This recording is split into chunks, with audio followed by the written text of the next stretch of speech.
welcome to Breaking News. I'm Lindsay Kempf. And I'm Will Duncan. And we'll be your hosts for the evening. But if this is your first show, like it is ours, you might have some questions. What do we do here? Fake news comedy.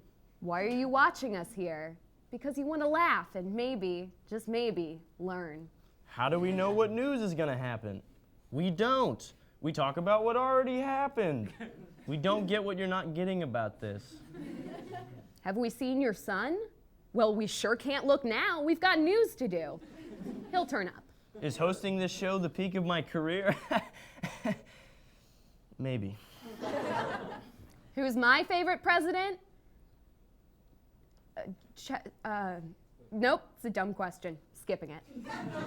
Was that dress from Facebook white and gold or black and blue? No! Shut up, Internet. You don't belong here. This is real life. Will we marry you? Oh, Dan. We can't right now. We've got news to do.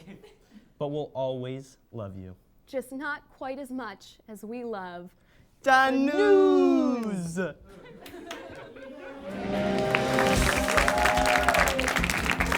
Hey.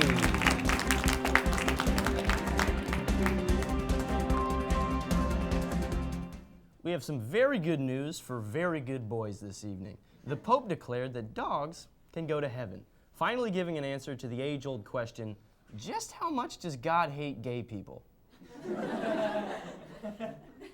Chris Christie recently vetoed a bill that would raise the New Jersey minimum wage, adding to his cumulative $4 billion tax cuts to corporations.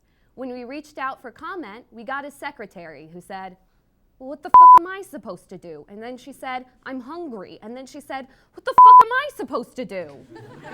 Marijuana has just been made legal in Alaska, making their new weather forecasts for the next year 6 months of light, 6 months of dark, and 12 months of smoking that dank chronic. It was revealed that Eddie Murphy was set to impersonate Bill Cosby on SNL 40 last week, but dropped out at the last second because he felt it was in poor taste to kick a man while he's down. Also in poor taste, rape. Kim Jong-un got a wacky new haircut this week. When asked to comment about it, a North Korean citizen said, he has my family. It's too late for me. Save yourself. Delaware is planning to raise the I-95 speed limit to 65 miles per hour. This just in, everyone in Delaware is dead. Dead in the streets. They all died getting smashed by cars. They went too fast. The cars went too fast and smushed everyone, and they died. Everyone dead. Delaware died. Too fast cars. Delaware is dead now. 65 is too much for Delaware. And that's the news.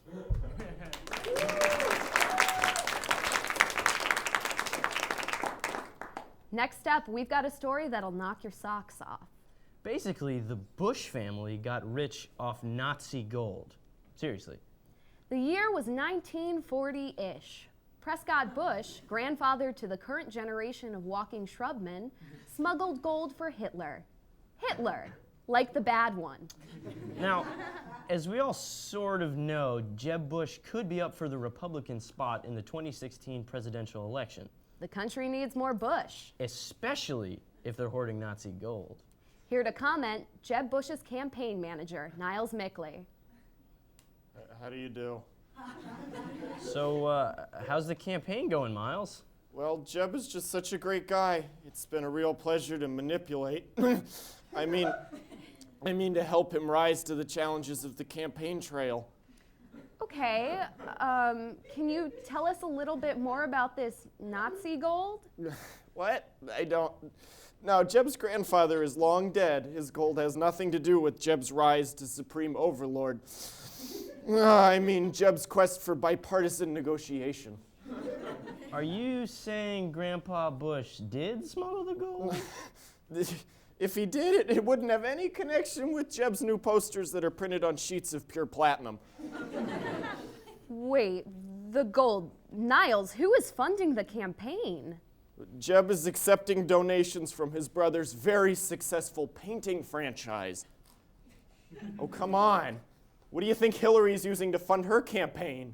I mean, for all we know, she's using profits from the Charles Manson albums. Okay, you're a terrible liar. The Nazi gold is obviously funding Jeb. Yeah, but it's kind of awesome. Lindsay! What, am I too German to say that? Niles, don't you see that Jeb just can't get away with this? I mean, why did he send you here anyway?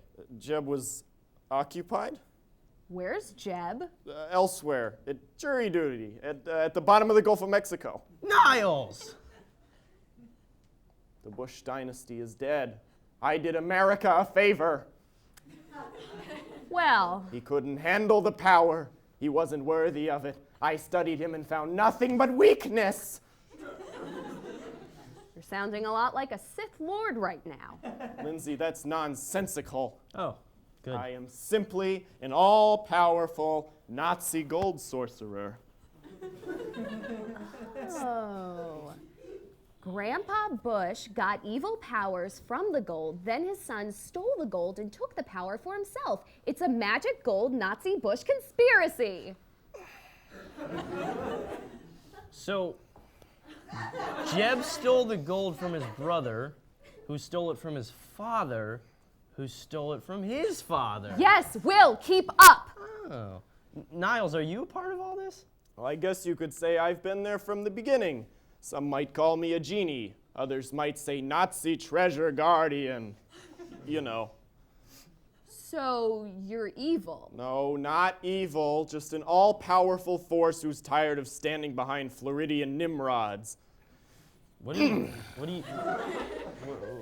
doing? What are you doing? Unfortunately, now that you know the truth, I'll have to eliminate you. Prepare to face my ultimate power!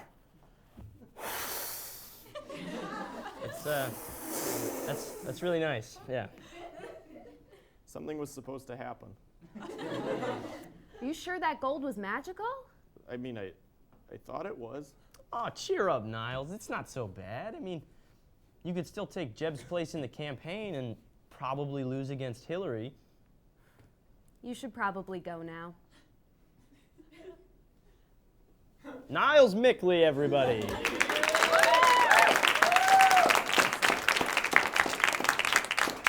Wow. Wow, oh wow. What a story, huh, Lindsay? I've heard worse. Much worse. What do you mean? Well, I don't know if you know this about me, Will, but I used to run with a pretty nasty pack of Panthers back in Chi-Town. We used to do this kind of shit on the daily. One of my girls, Nasty Stilts, we used to call her, on account of her stilts.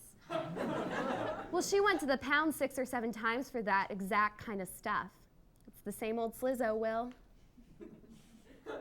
I'm sorry, I'm gonna need a minute or two to figure out what just happened. We'll be right back.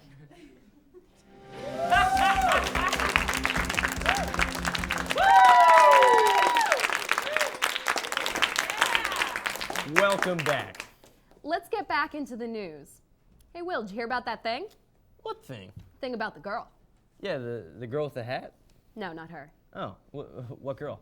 What'd you hear about the girl with the hat? Oh, nothing. You must have heard something or you wouldn't have brought her up.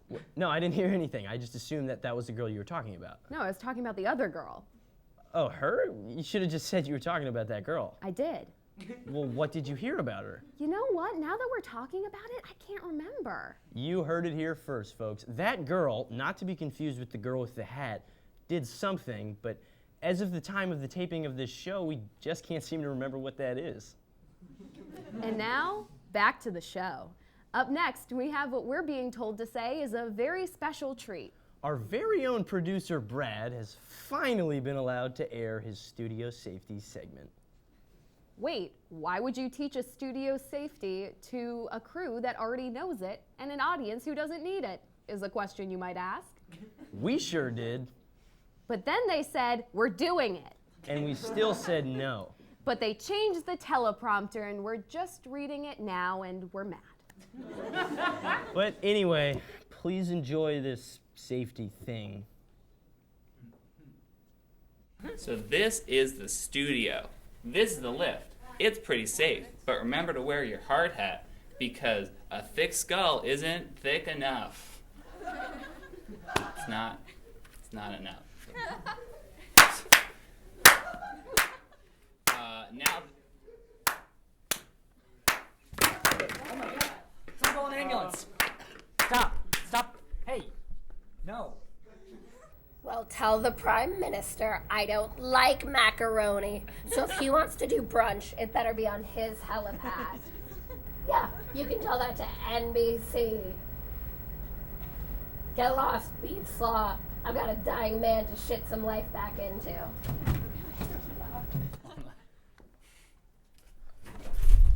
Get lost, shit lickers. Give this room some man to breathe. We gotta wake him up before he's dead. You, call a doctor and tell him to fuck off, cause I got this. And you, find some food. We need to wake him up. What? Everyone knows the only two things that can bring you back to life are the two things that give you life. Food and your mom. And everyone knows Brad's mom shot herself today because he wouldn't shut up about it, would he? So what's this man's favorite food? Are you telling me you don't know your own EP's favorite food? I saw him eating French fries. French fries once! Yes, that's it! Everyone loves French fries. It's not rocket sci-fi. Okay, I'm gonna need some peeled russet potatoes, stat, and rosemary. Lots of rosemary. And you, I need you to build me a deep fryer. Here's a rubber band. Look around the studio for more shit. And you, untuck your shirt. What is this? Admissions week?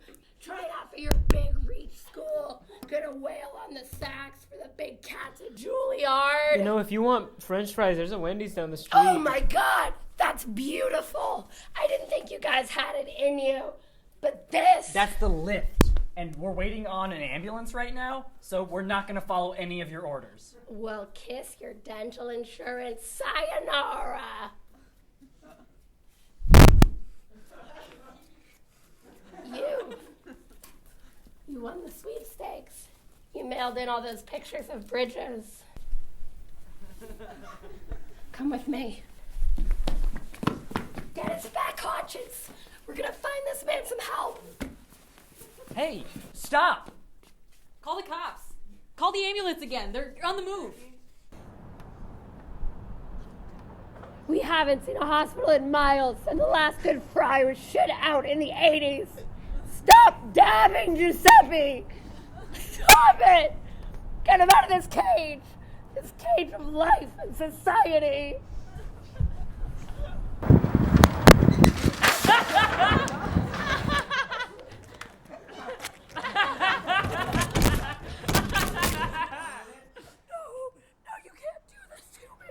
Don't leave me like this. Look what I got you. It's one big monster fry, right? Right. Take a big bite. Come on. Come on. No! The community is shocked. You know, we lost such a bright star. Just one day, he's up there, shining bright. The next day, he's just shocking.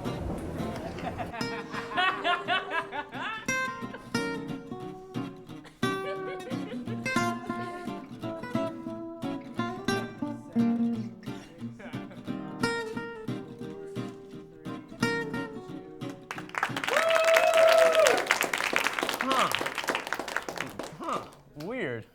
That was a lot of weird things that just happened. Sure was. How about more news? That might be best. Mars One is a not-for-profit foundation that will establish a permanent human settlement on Mars. Starting in the year 2024, 4-person crews will be sent to Mars every 2 years to begin cultivating human civilization. The search for astronauts began in April 2013 with more than 200,000 people volunteering to take the one-way ticket to Mars. Here to talk to us now is one of those volunteers, Maureen Polito. Yes, hello, Maureen Polito. That is my name, Maureen Polito. Remember my name, yes. Thank you, Ms. Polito, for coming in to talk to us about your potential involvement in the Mars One project. Maureen Polito here, reporting for duty. You'll have to excuse me, but I must be exercising at all times as part of my training. Now, Maureen, you are one of the few people to volunteer to travel to Mars on the one-way ticket, never able to return to Earth. Maureen Polito here, confirming what you are saying. I will be alone, in space, no friends, no family, no dogs. The journey to Mars will take 7 to 8 months. What are you doing to train to make sure your body is ready for that kind of physical intensity? I am an extremely fit woman, Lindsay. I go to Pilates, I go to CrossFit, I hike, I have a big dog, and I wrestle with him. It's going to be an extremely lonely journey, and because you can never return to Earth, possibly an extremely lonely life. Why have you volunteered to spend the rest of your life on Mars? Well, Will, it's as simple as this. Someday, Mars will have to be our home. The Earth as we know it will not hold up forever. Mankind will have to go somewhere else, Mars. Figuring out how to sustain life on another planet is going to take a while. Past my lifetime and most likely past yours. Were I to go to Mars, I would be laying the groundwork for the future of humanity. Being lonely and missing my big dog seems worth the future of the most remarkable species. But won't you miss your family?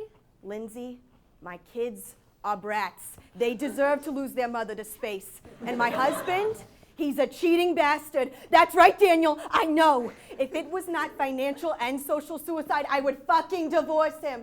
I'm sorry, I can't curse on here. I would effing divorce him. You hear that, Daniel? I'm leaving planet Earth to get away from you and your lies. Ground control to Major Daniel. Life's about to be way harder when I'm gone. I'm setting the groundwork for the future of humanity. What are you doing besides gaining 10 pounds a day and effing your secretary, Just like Christopher Columbus, the children of the future will pray to me. Maureen, suddenly your motives don't seem so pure. I'm gonna be famous, baby. Maureen Polito, they'll remember me forever. Thanks, Maureen. We're going to take a short commercial break. When we come back, we're going to have some fun government secrets, including us reading the contents of classified file X15778 Black Hawk Down Scissor Bang. We'll be right back.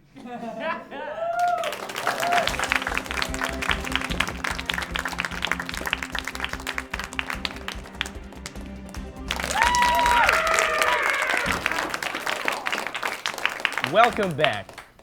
The Pope recently declared that dogs can go to heaven. In other news, We fucking fucking love love the the Pope. Pope. I mean, what a guy. I feel like every meeting he's ever had with the press immediately follows a meeting he's had with his scared niece. Uncle Popa, do dogs go to a heaven? And what's a heaven without dogs, niece? Spanish niece? Henceforth, heaven is only dogs and that pop singer you like. Miley Cyrus? God, no, not a chance. And he said it in Latin, so it's true. We have here today with us Patches, our recently deceased dog correspondent. Hello, Lindsay. Hello, William. How are you doing today, Patches? Hello, I'm great. Well, that's just great. How's heaven, Patches? Didn't go. Why's that, Patches? You died. We had an office funeral and everything. I made your name my Wi-Fi password. And I brought down the house with a teary cover of The Dog Days Are Over, which was both sentimental and factually accurate. Yeah. Well, I got there, and then I waited in line, which was great.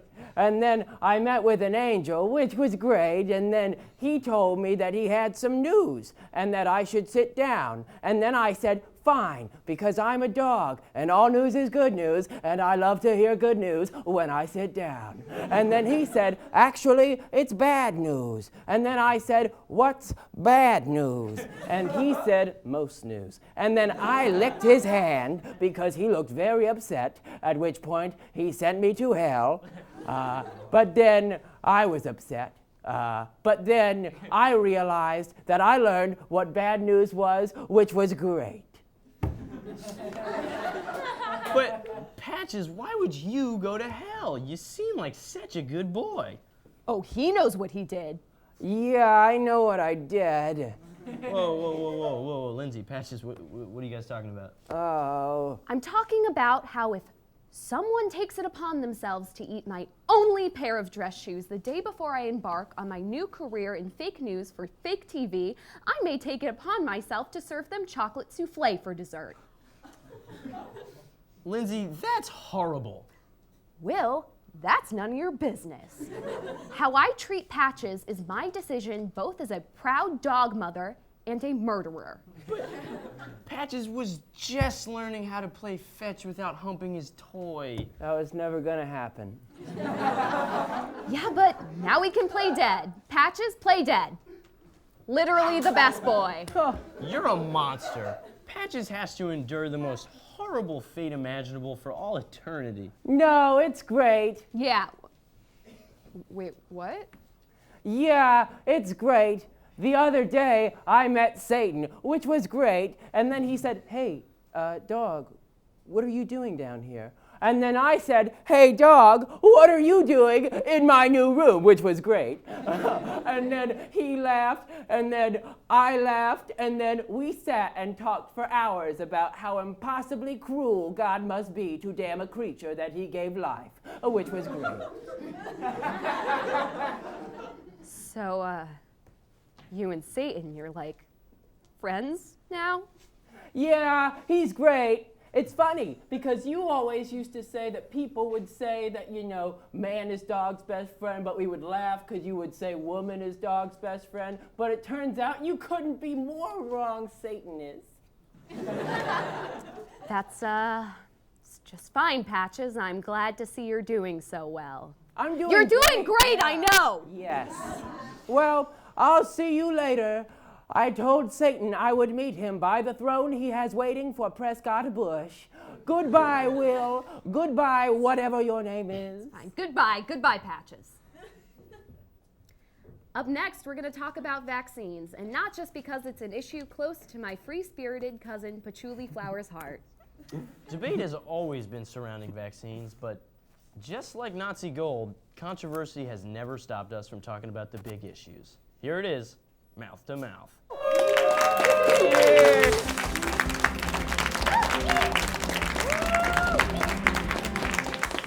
As of this week, 94 cases of measles have been reported across the country, with 67 being directly linked to Disney World. This has brought the vaccination debate back to the forefront of national discourse. I mean, vaccinations are not all bad. Scientists have proven that vaccination does not cause autism, and it has eradicated such diseases as polio and smallpox. But needles are scary. Yeah, needles are scary. As important as vaccinations are, this is America. My ancestors didn't get flayed in the town square for public merriment for me to live in a country where the government tells people what to do. Exactly. No one should have to get a shot if they don't want to. Needles are scary.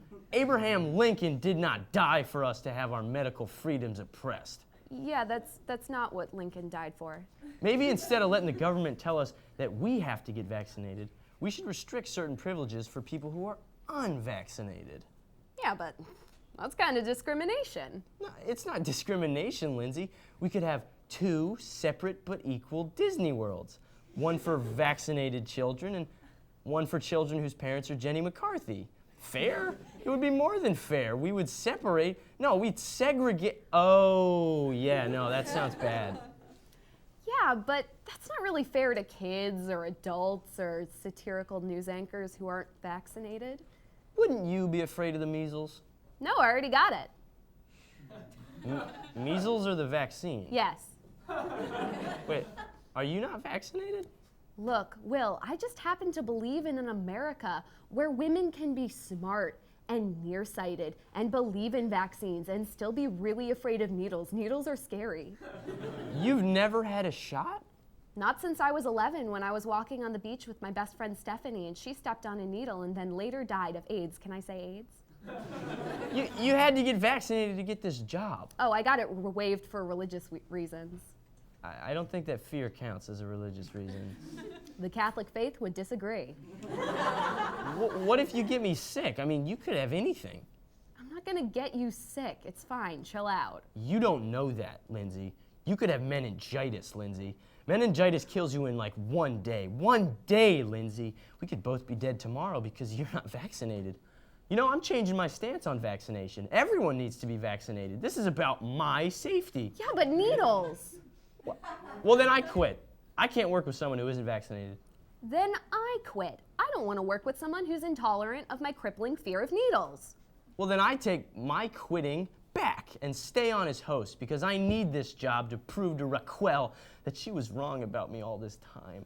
Then I take back my quitting because I also need this job to keep my green card. Then I quit again and I join another satirical news show that is just a little bit better than this show in every way. Then I quit again, but I don't find another job, and I can never shake the feeling that I would have been so much happier if I had just gotten that vaccination. Well, then I quit my new job because I miss my old job, and the new job isn't better, it's the same. It's the same problems, just new people. Nothing is new. Nothing matters, Lindsay. Not even vaccinations? No, they still matter, and you definitely need them. Well, we're about to wrap up the show, but we've got one segment left, and I must say it's pretty exciting. Breaking News is proud to announce that our new international correspondent, Julia Lebo, will actually be doing a segment from the Netherlands. Not on a green screen, not in the Common with the title that says, "This is Europe." This is the actual Netherlands. After doing only a little research and asking upwards of 2 people, we can confirm that we are the first Emerson Channel show to ever have a real international segment. I can hardly express to you how excited I am. I have goosebumps. It is crazy. I have never felt like this before. Okay, here we go. Get ready. With her exclusive report on European wildlife and in Europe, let's check in with Julia Lebo.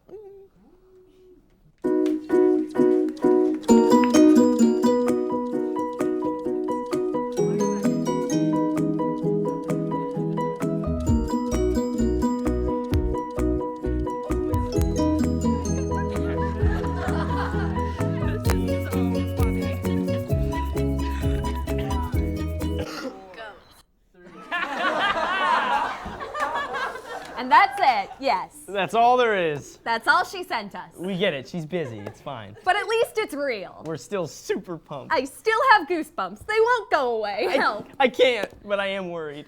Okay. But anyway, on behalf of all of us at Breaking News, Have a lovely evening.